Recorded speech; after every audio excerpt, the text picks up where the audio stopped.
for truth, justice,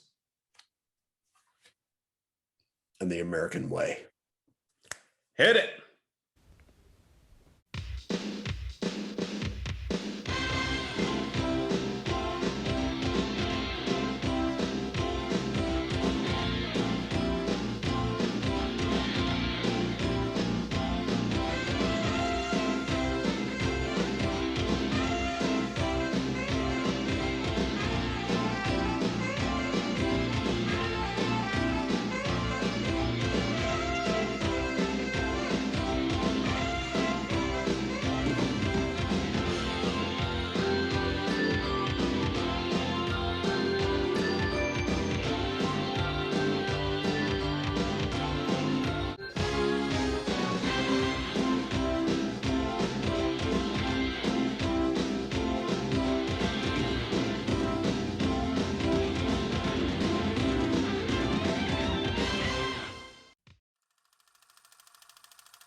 Hello and welcome back to another episode of Jim and Parker's Excellent Podcast.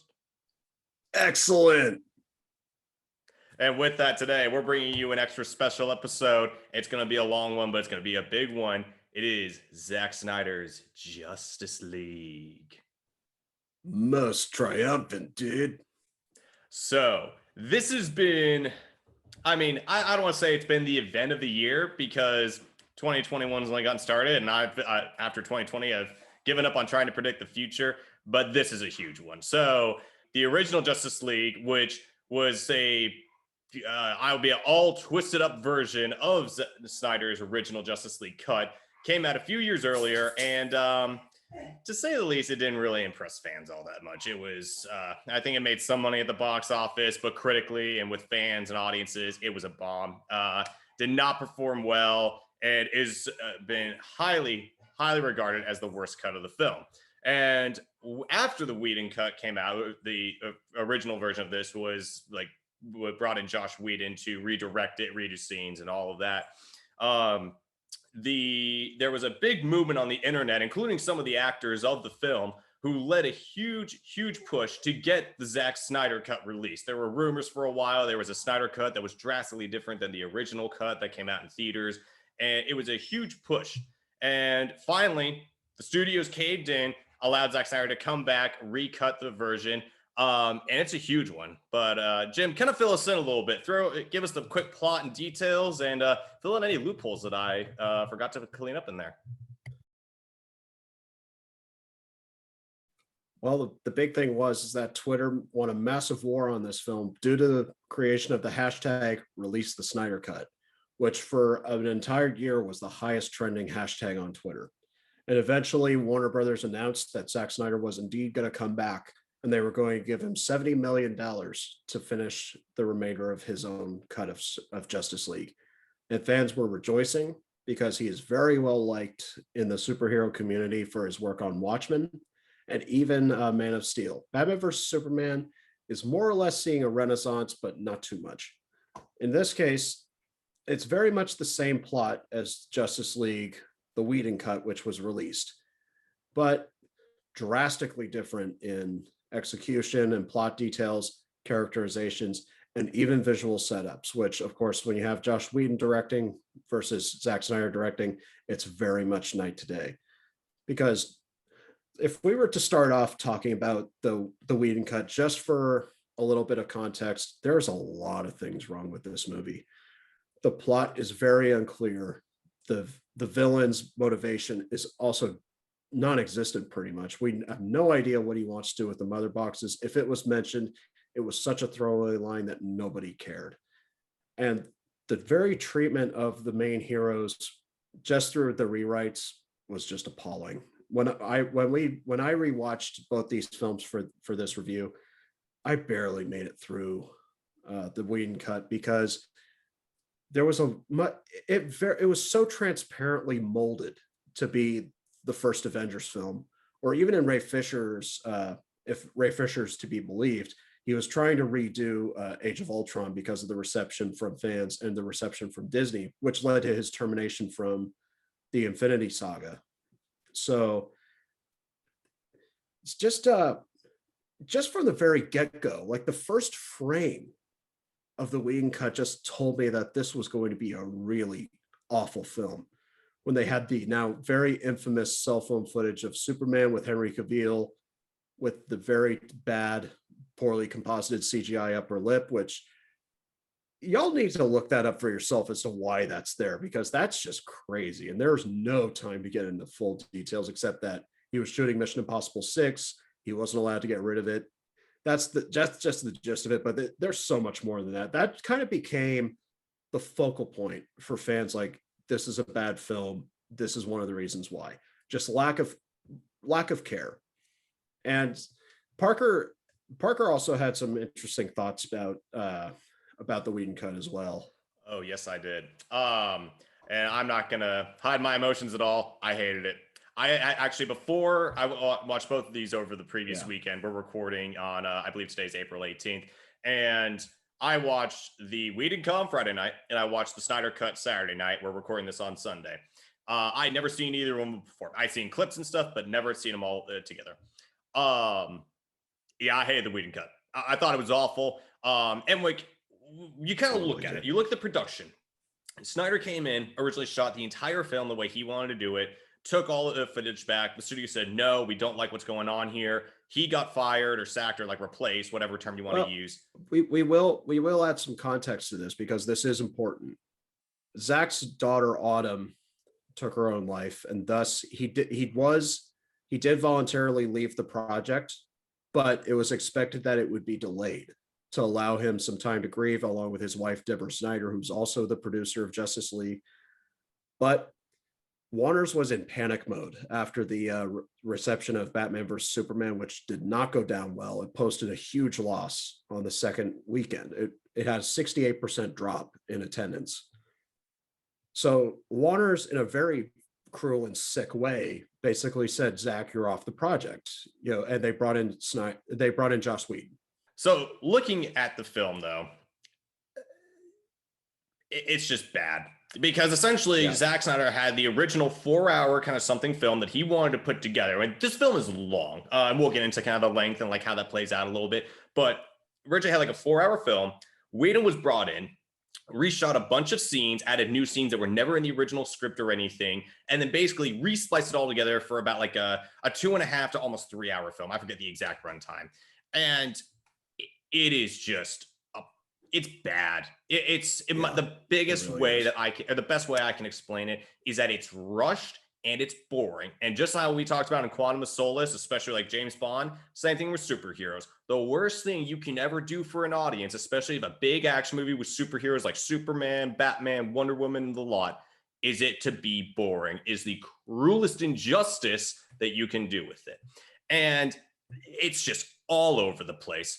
And that's probably, there's a lot of stark differences that we're going to talk about here. But I think for me, that is the biggest right away difference that comes to mind. Of the Whedon cut, it is rushed, quickly slapped together, and feels so boring because it's just like, it doesn't track at all. I have no idea where I'm at when I'm watching this film half the time. Versus the Snyder cut, which the word I've used is weight. You feel the depth and the weight of the story, the characters, and the world that they're in, and it just feels so much more engaging. And I think that is the biggest difference for me between the two cuts. Whedon, Russian, boring. Snyder, weighty and full of depth. And so there's like a few other scenes that we'll talk about now that really like showcase that, because we'd rather, talk about the movie instead of just going on and on. But that was the hugest difference for me. And Jim, what was the biggest difference for you between the two cuts? Well, besides the superficial, like the visuals, for example, it was just, I think one of the reasons why this is such a huge event for cinephiles like myself and for a film student like me is this is a perfect case study in taking the same project, but handing it to two completely different directors, say, do your version. And one of the scenes that I cited as a major flaw in Whedon's approach was what I'm dubbing the glass ceiling scene, where Wonder Woman's in London and she stops a terrorist attack. Very fundamental. Right from the start, the editing is completely wrong because the idea is that these terrorists come in and they're going to detonate a bomb inside the building, and Wonder Woman comes in and stops them. That is the simple gist of the scene. In Whedon's version, he has certain things happen in a different order. Like Wonder Woman grabs one of the henchmen with the lasso of truth, and he says, "It's too late. You can't stop it. The countdown's begun." And then literally the next shot is the head terrorist arming the bomb. In the Snyder cut, literally one switched cut is he sets the bomb, then Wonder Woman comes in and grabs him with the lasso of truth, and he says, "You can't stop it. The countdown's begun." And we cut back, and the timer is like almost down to the last few seconds. Just like that, to me, is a perfect example of what happens when you have a different approach and a different crew to the very same thing. It's night to day, and it goes on from there. Wonder Woman gets the upper hand and takes the satchel, the briefcase with the bomb. She penetrates the upper floor, and in the Whedon cut, she throws the briefcase through the glass ceiling, and it blows up. She doesn't follow it. Whereas Snyder literally has her launch through the glass ceiling and throw it, and that cuts to a very beautiful wide shot. Zack Snyder is a really great visual storyteller. He's got a really great eye. Whereas it's a wide shot, she's striking a pose, and the briefcase is flipping up in slow motion, and it explodes. That to me is just a perfect example of Whedon's weakness as a director. And this was even stated for when he directed the original Avengers. Christopher Nolan's director of photography, Wally Pfister, said it was one of the worst looking films he'd ever seen. And yeah, exactly, Parker. That's the right reaction. When I saw that, I was like, "Ooh, that's harsh." But looking at his approach to the action in this scene versus Zack Snyder, there's a lot of truth to that. Whedon is not the best action director. I mean, he got very lucky with the action scenes in the Avengers because he had a really good crew. And he probably had Kevin Feige in his ear saying, "Try to do this a little bit." Whereas Age of Ultron in this film, the action is so badly done. I just thought, this can't be it. And all the cool things that happened in this film was literally footage shot by Zack Snyder.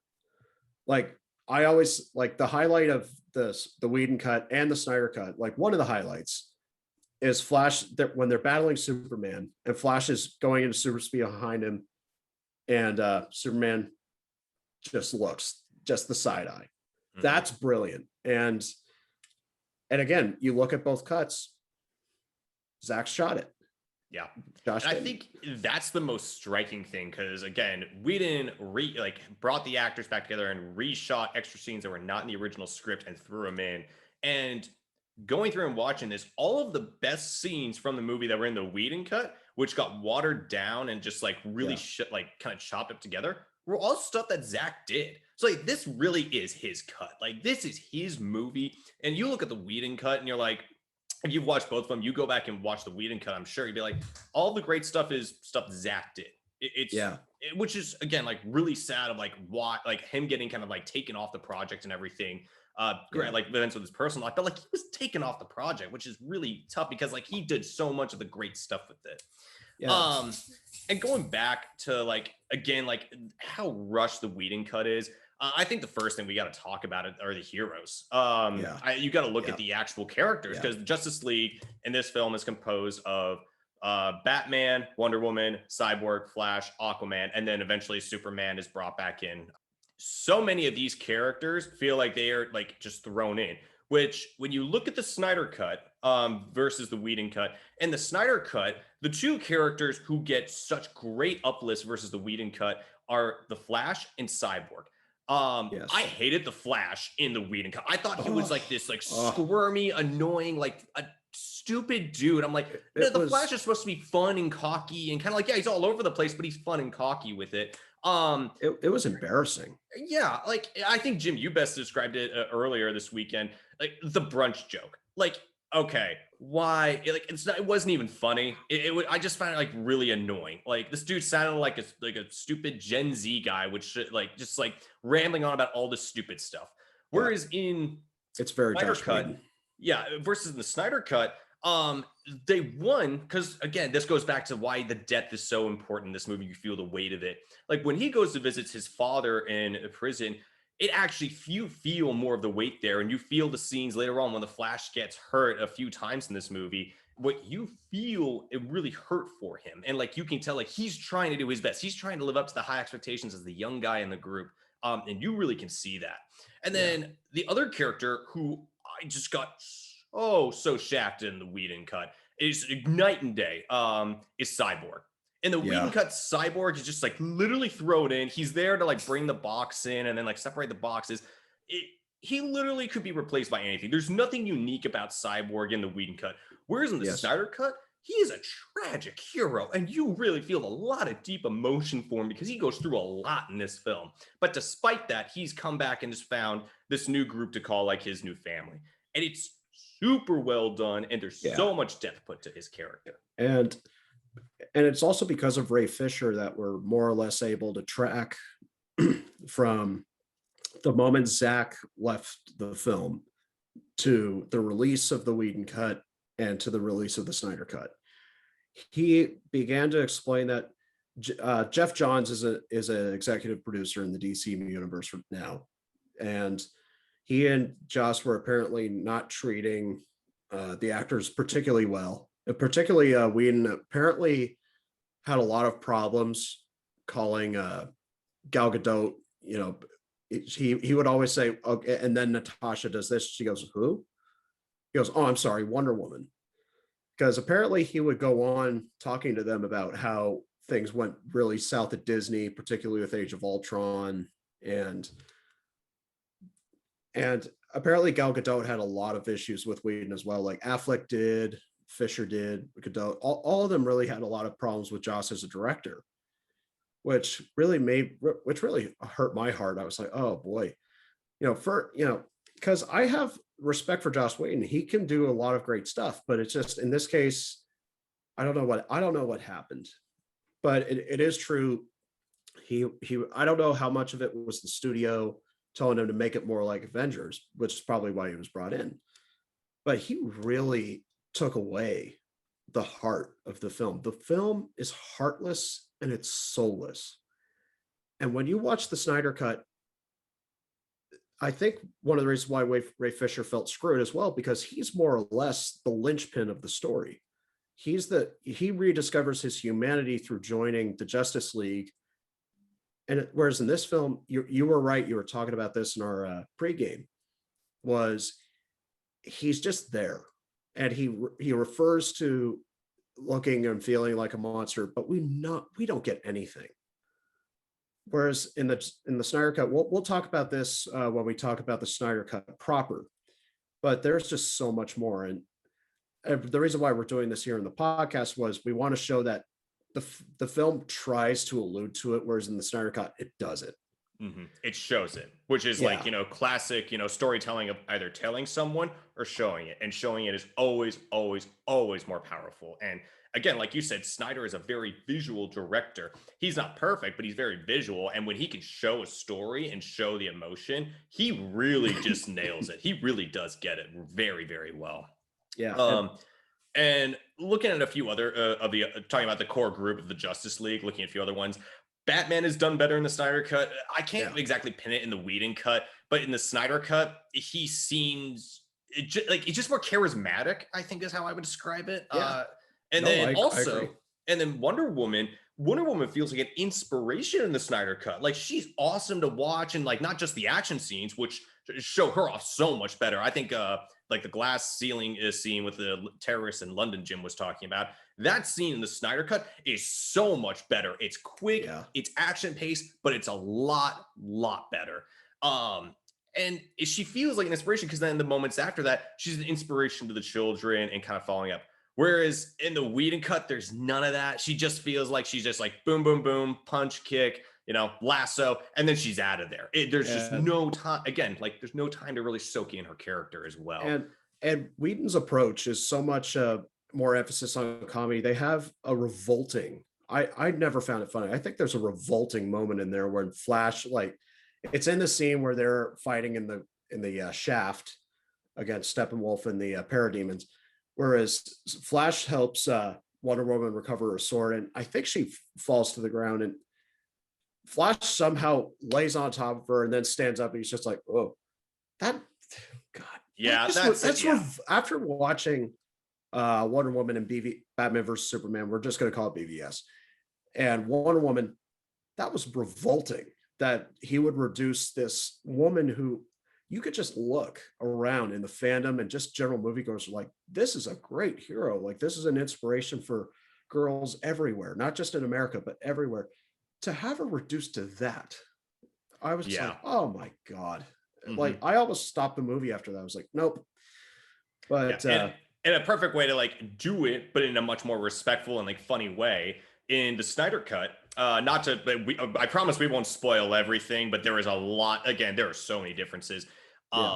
In the Snyder cut, when Batman and Barry Allen, the Flash, come back and meet Wonder Woman at the airport, and it's Flash's first time meeting Wonder Woman, just meeting her like the regular day, and Wonder Woman says like, "Hi Barry, I'm Diane. Nice to meet you." And Barry Allen repeats exactly what she just said, because like he's obviously looking at a very beautiful and like strong woman, and like he says, "Oh, repeats like that's not what I meant to say." That's a perfect, like, really funny way of doing it, but also respectfully. Like you get the same kind of meaning of like, yes, he's memorized, he's a little confused, like I mean, any guy would looking at Wonder Woman, I'm sure. Well, and also it's in line because he's a bit of an awkward character, whereas right, exactly. We didn't like we said, it's more how do I want to say this?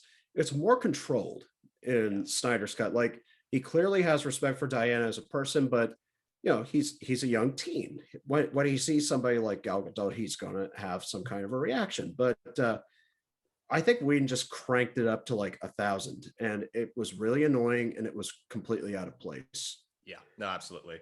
And I think one of the biggest differences we haven't talked about yet, now going from the heroes of the story to the villain. So the main villain in this movie is Steppenwolf, who I don't really know much from the comics, but essentially in the Snyder cut, Steppenwolf is like a legionnaire or a soldier of Darkseid, who is the fallen lieutenant. And Darkseid is like considered one of the greatest enemies of Superman. He's one of the most powerful beings in the DC universe. And in the Whedon cut, Steppenwolf is made to be the only villain. In the Snyder cut, we see that Steppenwolf goes to Earth to try and find the mother boxes to allow Darkseid to come back to Earth and take it over and control the people and the lands. Whereas in the Whedon cut, Steppenwolf is thrown in there. He's the villain, and he has some of the most cringe-worthiest lines I've heard from a villain given in a long time. I want you to read the line, because you did this in pregame and it was hysterical. I want you to pretty much sum up his dialogue in the scene against the Amazons. Of course. So the first scene, we see Steppenwolf, and this is the first scene in both cuts, but again, just drastically different. In the Whedon cut, he drops down into the Amazonian like fortress stronghold. He looks at the box, at the mother box, and he drops to his knees, goes, "Mother, I have come to bring you back." What this is the first line we get from this guy, and he's going on like some like weird mother fetish thing, and also he's ugly in the Whedon cut. The Snyder cut does a lot more to add more facial expression. The Whedon cut, it looks like the Robin Williams and Mrs. Doubtfire if a flamethrower had gone over her face, and he's dressed awful. And he's dressed like a knockoff Warcraft character. I didn't understand his armor at all. And like the armor in the Snyder cut is a little better. It's still like a little interesting, but like it actually like moves and like supports him more. In the Whedon cut, Steppenwolf, he's ugly, he's not intimidating, he's not charismatic, and he's just downright fucking weird. I don't get what the hell Whedon was trying to do, because again, Snyder had great lines and action and everything from the original cut, so I don't know what Whedon was trying to do with him, but like I have no idea what And- happened. And that's I- such a huge knockoff for me. I feel like we're going to build up to an Age of Ultron episode because I keep mentioning it. It feels exactly like the way he treated Ultron, which is very unclear motivation, kind of taking a great act. In this case, it's Kieran Hines, and he's a very good actor. He's got such a presence, and his voice is great. But if you give them the wrong material, just as he did with James Spader in Age of Ultron, you're gonna fail. Like it just won't come across. And in this case, it really didn't come across. And when they said he wants to transform Earth into his home world, I was like slamming my head against the couch. I was like, more terraforming? Didn't we just do this in Man of Steel? Yeah. You know, whereas in the Snyder cut, it's explained that Darkseid has been conquering all the worlds, and that he's looking for some kind of, I can't remember the exact name of it, but he's looking for some kind of equation which is on Earth. That's why he wants it. Just like there, perfect. You just explained it. And Steppenwolf's motivation is he wants to go home. He's in disgrace. He owes a debt to Darkseid for failing him on Earth when they had the united battle against Darkseid. It was just like there. Now I understand him a little better. It's not perfect, but it's just like fine. That's why he's there. Whereas we have no explanation as to why in the Whedon cut. Exactly. He goes from being just like another villain trying to take over the world. It's like there's no motivation, nothing behind it. You can't have villains like that anymore. You cannot do that in a superhero movie to this day, which I'm very thankful for, because you go back to the early 2000s superhero movies and it was all just money, power. Even money's a better motivation, but it's usually just take over the world, something like that. Well, it's evolved in cinema as it's evolved in comic books. Dark Knight, Christopher Nolan changed a lot of things. I don't want to give too much credit to Bryan Singer, but he did make the X-Men sort of relevant for that generation. There were good elements of it. You could see the competing motivations. Yeah, because X-Men had a lot of the lore of X-Men is basically boiled down to a group of people who have special powers, who feel different, and two schisms kind of have different approaches of how to deal with that. Yeah, just that's great. That's a perfect way of introducing children to comic books. Oh, I'm different. Well, how would Charles handle this? How would Magneto? And the Dark Knight, it wasn't just Batman trying to defeat the Joker. He was facing this force that he almost couldn't stop because the Joker was unpredictable, and his motivation was purely just to create chaos because that's what I do. We hadn't seen that. And I think with the Avengers as well, it started off with kind of the basic villains who want to take over the world or want to destroy something out of revenge. And then it started to morph into more human characters like Killmonger in Black Panther, Thanos is a big one, and several Marvel villains now are becoming much more complex. And I think Whedon is still more or less stuck in the simple villains. You could even rewatching Firefly or Buffy and all the things that he's done before. They're not super complex. And you really can't use that as a motivation to get the Justice League together. There has to be this huge monumental event, this massive villain. And I'm kind of glad that they did Steppenwolf first, because this franchise was very rushed. If they had come in and said, oh, Darkseid's coming, it's just like, whoa, okay, that was a jump. I'm glad that the idea was start off small, but just done really badly. Yeah. And I liked the idea is that I agree with that. I like they start with Steppenwolf, but they don't hide Darkseid. They make it very apparent that he is the real threat. If he gets to Earth, it's game over. And they almost succeed in doing that. Versus in the Marvel Cinematic Universe, where it's a little bit more of it's an end credits teaser or something where we finally see Thanos. But I completely agree with you, Jim. And in my opinion, also, along with Heath Ledger's The Joker and Christopher Nolan's The Dark Knight, I also think Killmonger, but especially Thanos, because Thanos was on such another. I'm not going to go into, but we've done. If you haven't seen our Avengers Endgame episode, you should go watch that if you want us to talk, hear us talk about more of that and what Thanos was, because I love Thanos's character and development. But you're completely right. And also with that, another thing that the Snyder Cut does so much better, it has continuity to the previous films because versus the Whedon Cut opening with that stupid as hell cell phone footage, which I saw in the original. I'm like, is this really how we're starting a film? Like some kid shot with an iPhone. Versus in the Snyder Hi, Cut, hi, kids.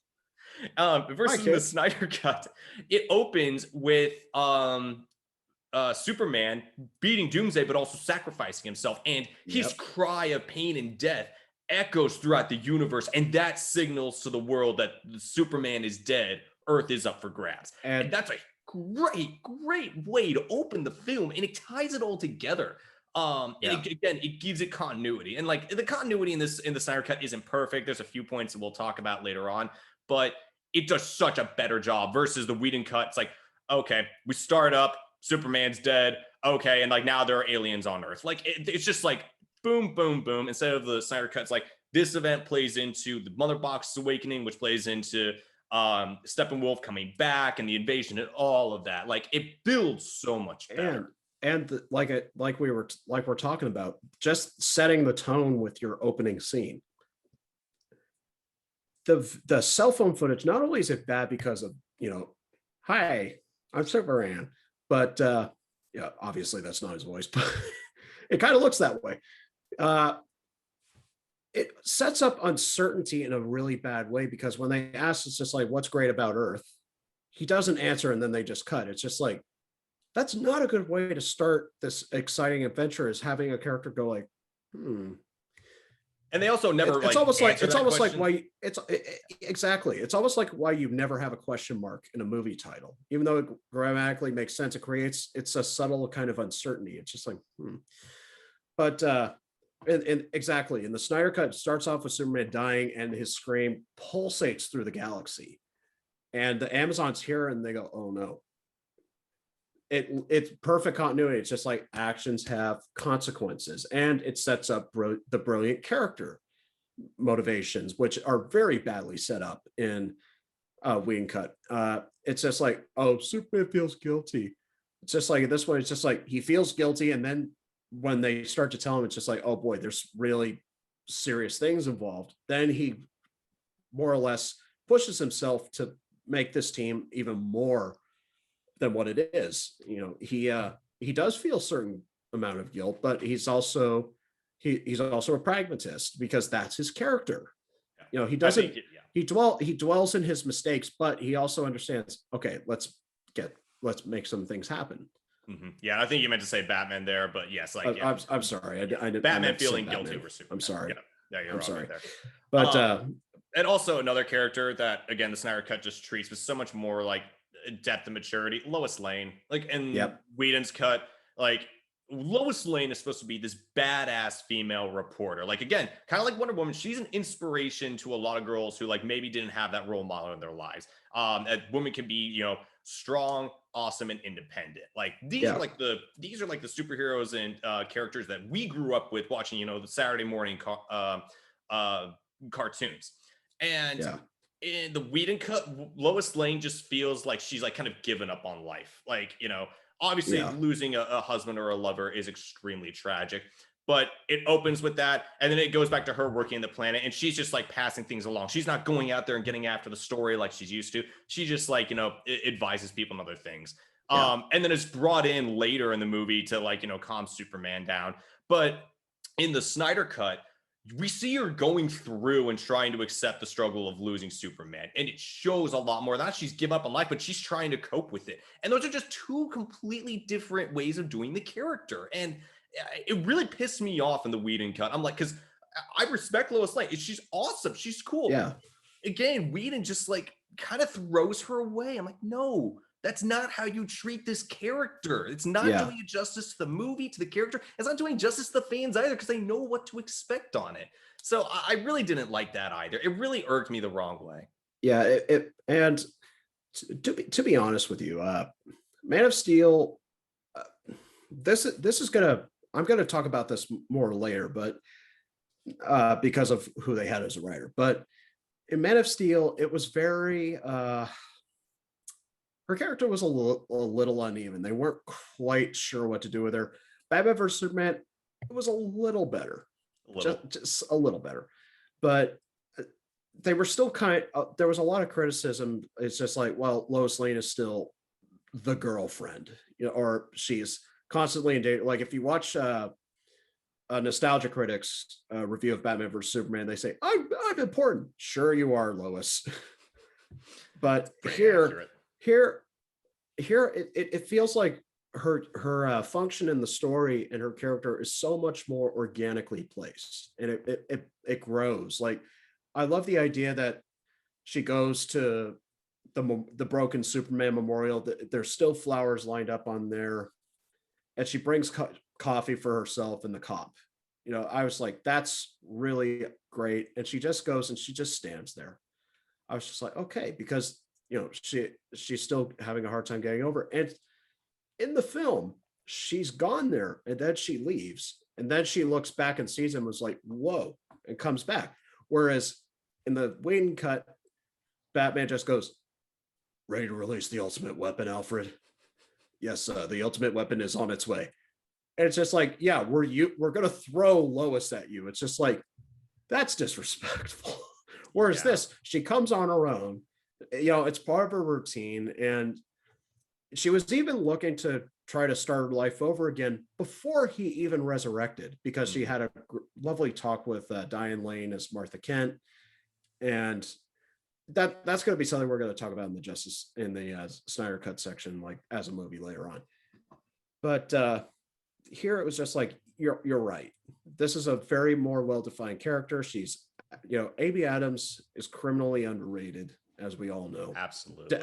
Needs an Academy Award, man. But not for this. Yeah, but one day. But one day. And it's weird because for a while it was said like, oh, well, Joss Whedon always does great female characters. And it's just like, it's flopped. That Snyder's doing it and Whedon isn't. It's just like, I don't know if Whedon's over the hill. I don't know. Some people are erroneously saying like this is the first time a studio has ever copped to a fan movement to release a director's cut of a superhero movie, because it isn't. Because when I heard that this was happening, this was eerily similar, like almost scarily similar to what happened in the late 70s when Richard Donner was directing Superman 1 and Superman 2. I'm going to try to keep this very streamlined. When Richard Donner was hired to direct Superman, he was hired to direct two films at the same time from two scripts, Superman 1 and Superman 2. They would share the set as soon as they shot scenes for Superman 1, turn right around and film scenes for Superman 2 to save money. The problem was Donner's push for verisimilitude and kind of a grounded story was not really in line with what the producers wanted. And he was pushing for the special effects to be revolutionary, to believe, that the first Superman film earned the tagline, "You'll believe a man can fly," because it did, because he knew that the audience was going to look for that. But unfortunately, that cost them a lot of money, and he got on the producers' nerves. So after Superman 1 came out, they fired him and brought on director Richard Lester. And instead of just finished, because Donner had shot 75% of Superman 2 before it was decided, well, we got to put Superman 1 out, so we got to stop shooting. Instead of having Lester just come in and finish that last little chunk of the film, they decided, no, let's just get rid of Donner entirely. You go and reshoot all the scenes that you want. So he wound up reshooting about 50 to 60% of Superman 2, which would give him a director's credit. He would literally do exactly what Joss Whedon did in his cut of Superman, which was he would go into scenes already shot by Richard Donner, chop them out, or literally add inserts of his actors to say, oh, well, that's my footage. Like, look at the timer. That's my footage. I get the directing credit. Now, the difference here is that when Whedon reshot Justice League, he reshot about 80% of the film, which should have given him a directing credit, but he opted out, which, is kind of a backhanded compliment, I suppose. Like he wanted Zach to have credit for it, but it was his film. There's no mistake. Mm-hmm. Now, once that happened, people didn't know in the 1980s. They were just like, oh, Richard Lester, Richard Donner, well, gotta be the same guy. Yeah. And Superman 2 did the exact same thing that Joss Whedon did for Justice League. There was a much greater emphasis on humor, which a lot of it's like out of place. Like, the villains were kind of played up to be kind of more like, I am the villain, rather than what Richard Donner was doing. Is like, I'm the villain, don't mess with me. Well, the three Kryptonians. And so years later, Christopher Reeve and Margot Kidder were saying, no, his version is out there. It's locked in a vault somewhere. So around the time of 2004, they were making Superman Returns, and they got footage of Marlon Brando from the Brando estate. And it was footage not from the original Superman 1. They're like, oh, well, this was shot for Superman 2. They're like, where did you find it? So they got all the footage that Donner had shot, and they put together the Richard Donner cut. The fans demanded it, and finally it happened.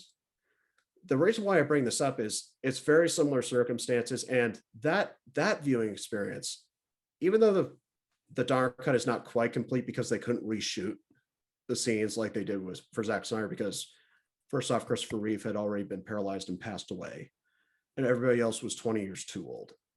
And they didn't want to do CGI because they wanted to be respectful. This was a case where it was night to day, because the first film is a little slow. The Superman 2 is slow. It's a little unfocused. A lot of the jokey jokes are not funny. And the characters' motivations and acting styles are totally all over the place. Whereas the second film is just like, this is it. This is a great character. This is a good story, treated with much more respect. And so I was one of those people who was just like, oh, this is awesome. We're having a Donner cut in my generation, like within just 4 years.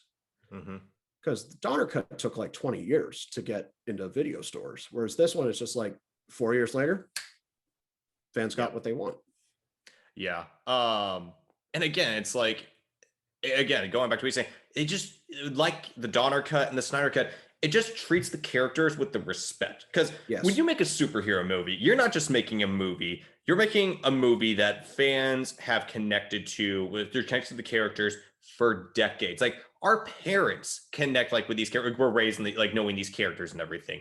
And like that goes to us. And there's about like almost 40 years of difference between our parents and us.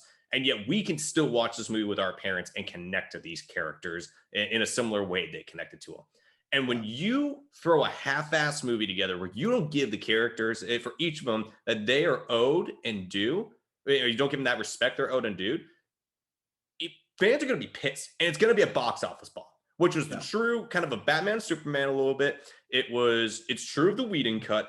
And I think Marvel turned around, and we'll talk about this a little later on as well. Marvel realized with their cinematic universe, you had to treat these characters with the respect they're owed. You could do it like with different styles, but you got to treat them with respect. Fans got that respect for the most part. Yeah. With the Whedon cut, it was like, nope, like we just assume since it's the Justice League and Superman, Batman, people will come to see this and like they'll pay out the wazoo to go watch it multiple times. It's not the case. You just can't do it anymore. You can't like same with like you have to have a good like believable villain with good, like actual motivations. You've got to be able to treat the characters with respect. Like you just can't do that anymore. And the studios, I think studios are going to keep bombing if they keep trying to do that, as they should, because that's just disrespectful not only to the characters but to the fans as well. Yeah. And to kind of like wrap up like real fast, we've talked about most of the differences between the two cuts. The last few things that we have kind of in terms of notes. Number one, the resurrection of Superman. Again, kind of like I just said, the Snyder cut deals with so much more maturity and respect around it. There's a lot more kind of building up to it versus the Whedon cut. They literally drop one line and then it's like, okay, we're going to go resurrect Superman. It is so fast. And when that happened, I was like, are you kidding me? This is the logical leap that we're going for this? It was so just choppy and bad. Exactly. And so I hated that. I really hated that, but the Whedon cut, like I threw my hands up and I was like, what the hell is this? And then also like two things in the Whedon cut that like really stand out to me. One, I didn't like the color scheme as much. There was a lot of like brown stuff, especially in the climax. And I was like, this just looks bad. It doesn't look all that great. one thing, and I can't believe of all the things that Whedon like reshot and put into the movie, the one, and everybody has had this question. There's not one person who's watched that cut where they're like, I completely understand and why this was in. What was up with the Russian family? I just like there's like some Russian subplot for like these characters we don't even know. It composes about like 5 minutes of total footage, and it's just like thrown into the Whedon cut. I'm like, why is this here? Why do I care about these people in this family? Like, it just makes no sense. It's not necessary, and it's a huge knock for me because it's like you literally could have filled this in with some other great footage and other things going on. Like you could have even extended some of the action scenes to what the Snyder cut had originally, which were really good. And instead, you waste our time on this stupid damn family. Seriously? Yeah. Like, I'm sorry, I don't mean to go on a rant here, but it was so dumb. Literally at the end of the movie, when they're finally done, like, thank God they're gone, so we can actually get back to what's going on. The film ended. So I hated it. It pissed me off so much. They were literally thrown in as pawns just to raise the stakes, I suppose. But it just led to, it was just so forced. And of course, Flash pushing them like, Dostoevsky. Which I don't know about you, which is an awesome line. I don't know why it doesn't get more laughs. You know, I'm just going to build a whole movie around that one line. Just him coming up to all these villains. Dostoevsky. I hate that. I hate that line, in case you didn't notice. Thank God. I was about to ask you, like, you actually thought that was a good line. No. That was horrible. But yeah, like that's just an aesthetic choice. I don't know what he was thinking, like making it all red. It was literally like to brighten the movie up, and it was just like, no, don't do that. It's like it's supposed to take place at night. It's a sneak attack. You've just basically put it in broad daylight, which is stupid. Plus, core difference for the climax. They make a big deal in the Whedon cut, like, we have no plan. We're just winging it. And whereas in this one, they stand around the table, they talk, they figure out what they're going to do. It's just like, okay, because now, like I was talking about in Quantum of Solace, whereas that was lack of visual choreography, this one gave us a sense of story geography. It's just like, okay, now we know that Batman's the distraction with the Batmobile. Wonder Woman and Cyborg are going to sneak in. Aquaman, they're going to keep everybody distracted while Cyborg takes away the mother boxes. Mm-hmm. Perfect.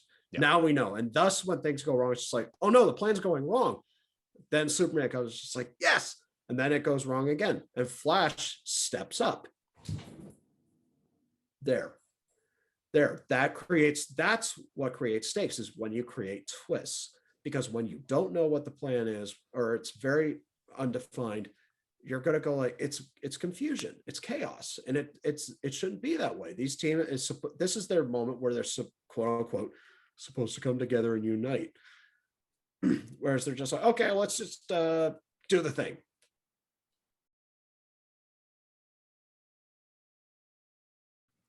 So looking ahead then to kind of like, we've talked a lot about the differences between obviously the Whedon cut and Snyder cut. Let's go ahead and kind of talk about like, how does the Snyder cut stand on its own? Because again, like, it's a 4-hour movie. It is very lengthy, but with that, on the whole, if this was like the original version released, it's definitely not perfect. It is far superior, but it's definitely not perfect. And I think kind of my big thing is like 4 hours is a little bit long on the runtime. I do think it's a mostly engaging 4 hours. There's only like a handful of points where I like kind of like it was nodding off, or not nodding off, but kind of like my attention and interest waned a little bit. But on the whole, it's a pretty good engaging 4 hours. I definitely think this could have been like cut down to like a 3.5-hour version. And Jim was talking about this in our pregame of like, he has a very interesting thought of like, why is this like 4 hours? Well, I think one of the things that, I've been seeing the term thrown around a lot, and once I kind of put it all together, that I kind of agree a little bit, is this film feels very much like Zack Snyder was given the money to reshoot the scenes and put it all together. Unfortunately, it feels a little bit like what's called an assembly cut, which is when a director and an editor and the producer and whoever else is involved sit down and put the scenes more or less in chronological order. And you sit and you watch it. you watch it and you go like, okay, well, that's good, or that needs to come out, or that needs to be reshot. That's good, but shorten it. And then you start working on your rough cut, your final cut, your fine cut, your answer print, and all that stuff.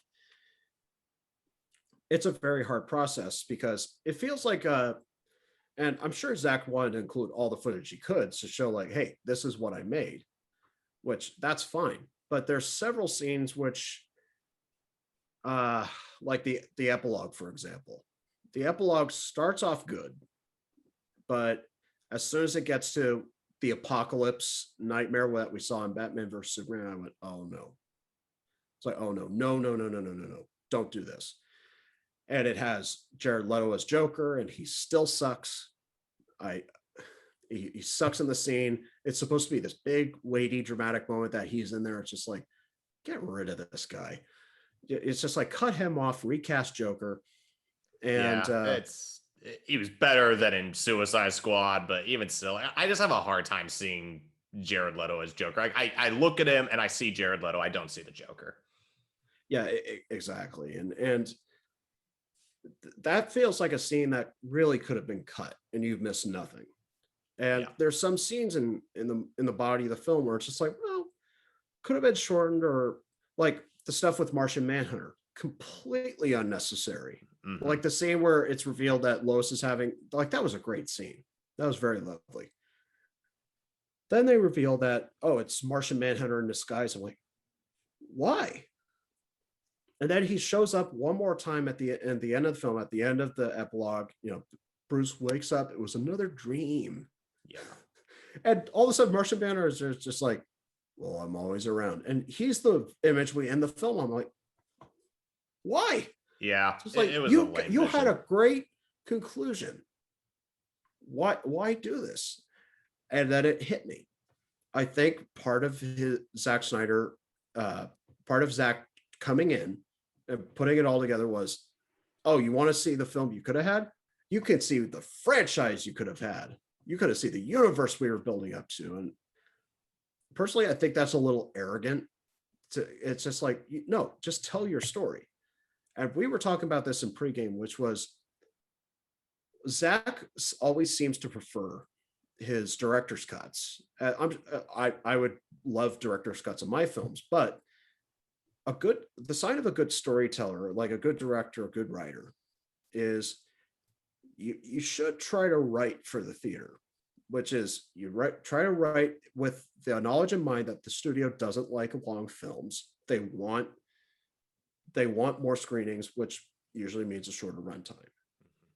What you want to do is, yes, you could write an epic, but try to write enough that you can justify your length without having the scenes which will drag the pace or just feel completely unnecessary. Now, a lot of great directors are able to do this.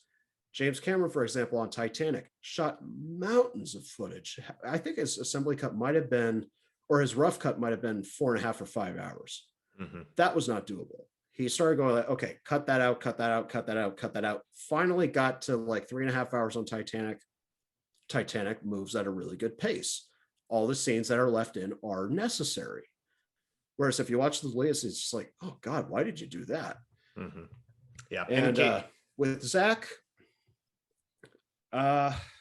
this film could have done with a 3.5 hour cut.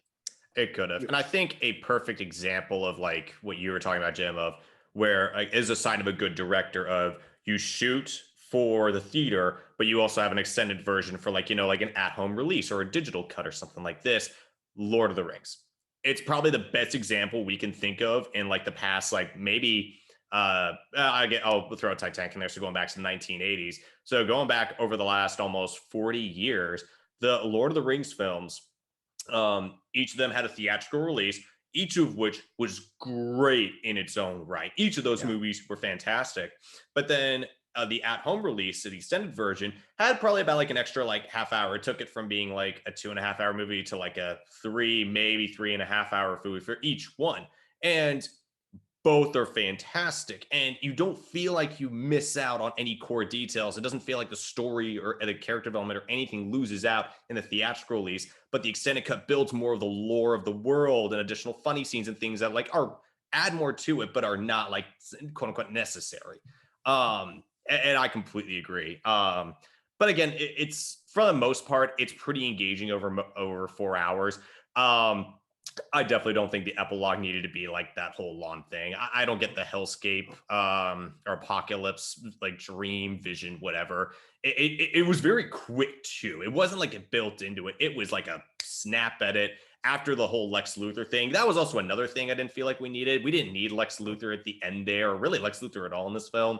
I think that's Jesse Eisenberg as Lex Luthor. I don't necessarily like. I think that's a piece that they No, need. that's one of the sucky things that came over from Batman versus Superman. And I guess I guess it's handled just slightly better because he meets with Slade Wilson, Mm-hmm. and instead of going like, we need our own team, he goes like, well, I have information about Batman. Mm-hmm. It's Bruce Wayne. And I was just like, I hate that it's Jesse Eisenberg doing this, but I was like, okay. You see more of it. That was the thing in Batman versus Superman. Like he was just like I just never saw him. Like I never No, because Lex Luthor is intimidating, strong, confident, and intelligent. Whereas Jesse Eisenberg, he was like supposedly like like this Elon Musk sort of guy who's supposed to be like next level of genius and all of that. Um, he's kind of like I hate to use the term wimpy, but that's the one that comes to mind for me. So yeah, like kind of looking at it, I think you could have cut out the hell landscape sort of stuff. You could have also cut out the Jesse Eisenberg Lex Luthor stuff. Like it's kind of like again like cool cameo sort of things, but it wasn't anything super crucial. Um, Martian Manhunter stuff you could have cut out. Like that wouldn't have taken a lot out. But again, like probably all that up together is going to get you close to a half hour. And I feel like that's a lot more manageable as a movie versus a 4 hour long one with like some extra stuff thrown in that just like doesn't add a whole lot more to it. yeah, And so kind of with that, this film now, because it's obviously like everybody agrees on the whole that it is superior than the Whedon cut, this now puts the studios in kind of an awkward place of do they, again, that now like the Twitter tags are hashtag restore the Snyder cut and restore this universe versus the Whedon cut because there are differences that you can't just like make another movie. You now have to stick with the universe and develop it as that. Um, and this is gonna. I don't really know where the studio is gonna go because I feel like in my gut they probably are gonna stick with like the Whedon cut and what's kind of been done with that. And kind of keep going based on that universe because they've released Aquaman and Shazam, so they've started to build other characters. I don't think those movies have played too much into the other stories. But like, it's going to be interesting, and I feel like the better move would be to go with the Snyder universe. I think there's better character development and all of that. Um, but yeah, no, I think they're going to probably stick with the Whedon cut because it's a little bit more marketable. And they're like, nope, we like, we gave it Zach as like, a gimme to like get through the pandemic and all of that because we needed to put something else out there for more footage. And I just don't think they're going to continue with it. no. I think it would take a lot because Henry Cavill's out. Ben Affleck at the moment is out. Fisher, I don't know where he is. I don't know where Ezra Miller is. And I think one of the problems is it would be such an embarrassment for Warner Brothers to basically say, okay, we really messed up. But because they're a business, they have to be able to say we made a wise investment. And when you basically are telling your stockholders we made $1 billion mess up, that's not what the stockholders want to hear. And it's also for the artistic fans not what they want to hear. Mm-hmm. Yeah, That they're basically admitting that they didn't care about us. It's just like, oh well, we made the right marketing move. It's just like, no, you didn't, because we didn't like it. it's also a power dynamic too, because if you think about it, let's say that they were to go ahead in the future, like let's say they went with Zack Snyder again.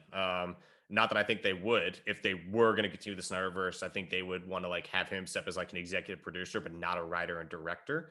Yeah. Um, and I think if like a similar situation happened on like let's say they did a Flash movie and like they were having similar sort of creative differences, Snyder would be able to pull a big one out and say, "So you're going to do this again? Really?" And like let me just go onto Twitter real fast because now we have social media where artists and directors can get on and basically give their side of the story of what's going on. And he could be like, "Hey, guess what? They're screwing the fans and all of us over again."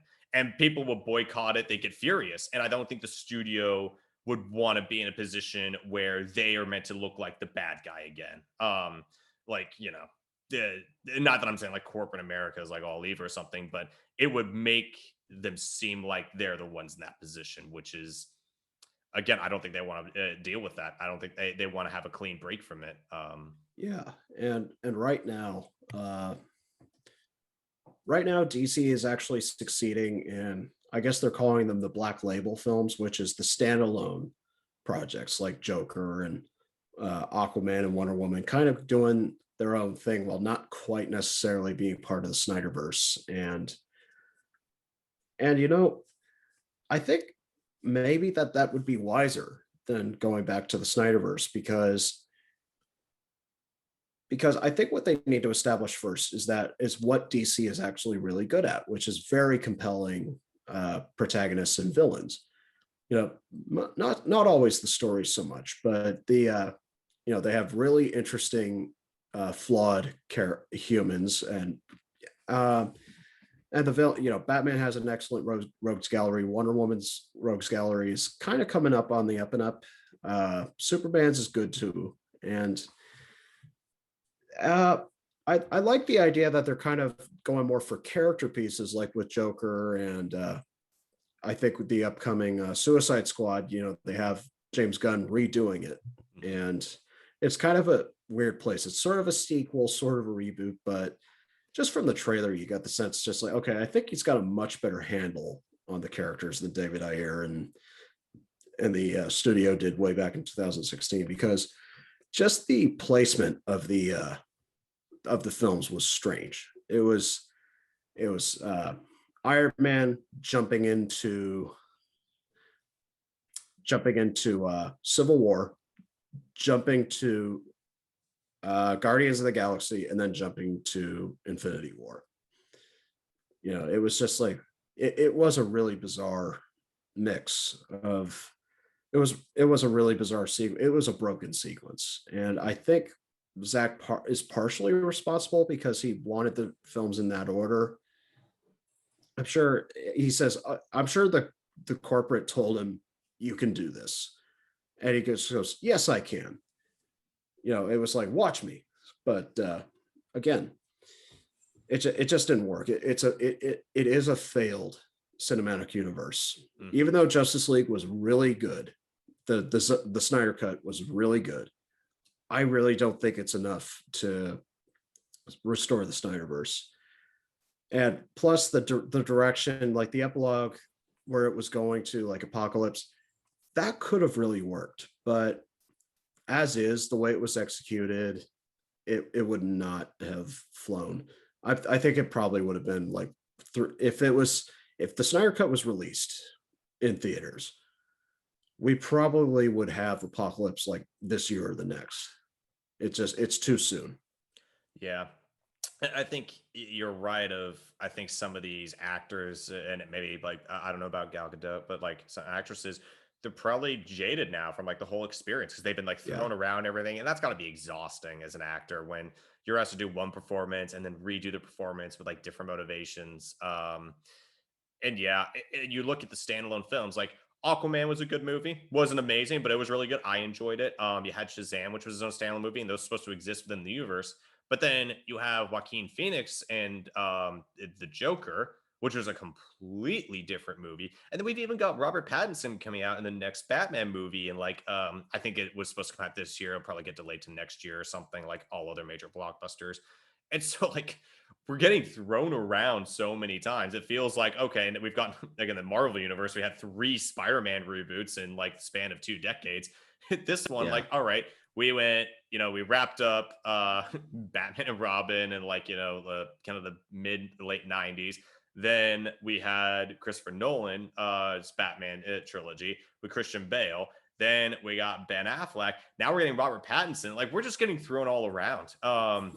And whereas the Christopher Nolan one, there was more kind of connection with like that trilogy being its own thing. And the DC, we're just getting, there's just so many different like versions of the same character, and it's getting exhausting. Just personally as a filmmaker, I'm really glad that this happened. Like I said, I hope this is shown in film school. I hope these two are shown in film school to show hopeful young filmmakers like just what happens. Like it's really pure creative process on display because Zack Snyder and like I said, Zack Snyder and Joss Whedon are two very different directors, and it's wonderful to see them take this and run it on their own and just completely commit to their visions. And I'm sure there's people out there who probably like the Whedon version a lot more than this one, but it based on the reaction on the internet and from film critics, it's very few and far between. Just I think Zach kind of broke through with his characters in this film. Like the characters just feel natural, they feel great. Mhm. And honestly, I wouldn't have it any other way. I will never watch the Whedon cut again. I will Yeah. always watch this. I just not frequently. I would have to really carve out time and just have this day where it's just like, okay, I'm gonna watch the Snyder cut, do push-ups, look at different books about filmmaking and comic book, do a little, we're gonna need a montage, So Yeah. yeah. And my final thoughts about the Snyder cut, really happy this exists. I would rank it an 8 out of 10. Yeah. From, We didn't cut same as you, 3 out of 10. yeah. But the Snyder cut, it's got better visuals, the vision is stronger, the characters are stronger, the villain is much better, and it felt like it amounted to something, Mhm. which for any superhero film in the modern era, because they're all kind of feeling samey, is a really big achievement. Yeah, no, definitely. Like, I think of all the DC films that we've gotten so far, we didn't cut to the bottom. It's worse than Man of Steel. It's worse than Batman versus Superman. Like Batman versus Superman, there are moments I look to that are like at least cool for me. Same with Man of Steel. It's just the Whedon cut. I'm like, what am I supposed to be excited about with this? Like, what about this is supposed to inspire me? Like, what superhero movie supposed to do is supposed to motivate you and inspire you. Um, and there's nothing about it that inspires me. For the Snyder cut, for me, like I'd say, yeah, the run time's a little much, and the epilogue was kind of like weird. But yeah, like 7.5, like maybe 8 out of 10. I don't care that it's a 4 hour movie. It's awesome. It makes me get to know these characters and really develops a story that has continuity and makes sense, which is all fans want. They just, again, I've used the word respect, RESPCT. Like, that's what these fans want. They want these characters to be done right and treated with the respect that they have built over decades. And again, like I'm also really glad this film came out. I don't think we're going to see much else after this, though. I think this is probably going to be the last, like, Zack Snyder DC movie we'll see. I'd love to see him do some other stuff again in the future. Obviously, he's done Watchmen, which was very interesting. Yeah. But again, I'm glad we saw it. I don't think we're going to see much else. And I think this should serve as a wake up call to Warner Brothers and to the DC people who work at the DC Comics, especially in the movie department, that they need to rethink their strategy around this. They need to rethink on how do we go about making this successful and bringing us back to the glory days of like the 80s and 90s when we were supreme over Marvel Comics. Yeah. Because right now Marvel's kicking their ass 10 ways to Sunday. And until Yep. they figure out a different way and not trying to bum rush and throw just a bunch of crap at the wall, hoping it sticks because they've got Superman, Batman, Wonder Woman, all those characters. Until they figure that out, they are going to keep failing. And, we could see DC Comics like not rotting off in the sunset because some of these properties will be alive for forever. but they need to figure out a way to be successful without trying to be the Marvel Cinematic Universe, because they are behind so far. They're behind probably a decade, in my opinion. Yeah. And so they've got to find a way to, like, we're not going to look at the 2020s. We're going to look at the 2030s and figure out how we're going to get there and be the next Marvel Cinematic Universe. Because I don't think Marvel can keep that up for forever. I think at a certain point, like, they're going to just burn fans out a little bit, and comic book fans are going to be looking for something different. So that's kind of my last thought of that. This should serve as the wake-up call that DC Comics needs in order to revive, like, their whole universe, which I think they can do. Again, these characters are, like, they will be properties, will be alive for forever. They need to figure a way out, though, how to do it on their own terms, not try to be something that they're not. Agreed. Awesome. So with that, I think we've taken up more than enough of your time today. But again, thank you for tuning in to listen and watch Jim and Parker's excellent podcast. Please subscribe to our channel, give us a like, and share with friends and family if you found this interesting. And until next time, I'm Parker Glazner. I'm Jim Crowley. And we'll see you next time on Jim and Parker's excellent podcast.